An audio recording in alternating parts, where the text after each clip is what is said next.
सारेगामा कारवां इस तोहफे में है 5000 सुनहरे गाने और कुछ यादें।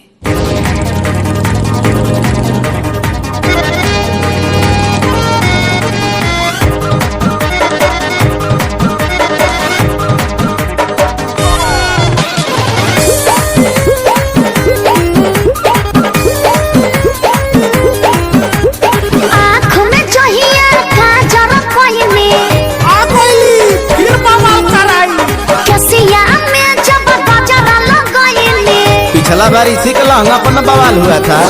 गलिया के दिल पहले जियल मुश्किल कंपले न मिलेला। मैडम एक कंप्लेन हमरा भी है। बोलिए पांडे जी। तनी गौर कीजिएगा। काशी हिले छपरा हिले पटना हिलेला हो तो हरी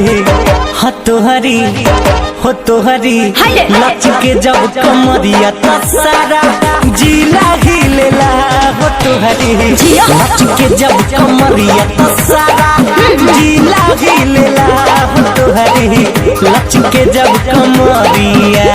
जिया राजा। किसी ने हिप टॉप बोला, किसी ने हिप हॉप बोला, परी नजर जो बाबू साहब की का कहले उन्होंने लॉलीपॉप बोला।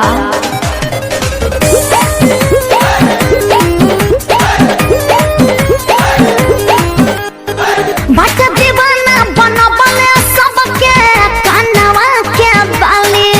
अच्छा थाना थानेदार हिले देखी वो ठलाली। जईबू जवने ओरिया योगी लगईबू रही है रहन तो मर्डर करवईबू। बोले लो बावर बतिया जहिया तनिको पीले लो। अरे मैडम कहाँ का बात कहाँ जोड़ रही है? आई सुनिए। हाँ तो सुनाइए ना। आरामऊ बलिया हिले अच्छा झरिया हिलेला हो तो हरी हाँ हो तो हरी हो तो हरी लच के जब कमरिया तो सारा जिला हिलेला हो तो हरी सच लच के जब कमरिया तो सारा जिला हिलेला हो तो हरी लच के जब कमरिया। अरे पूरा इंडिया हिली बाबू, खाली तू देखत जा। चापड़ हक के लड़ी तो आवाज करी।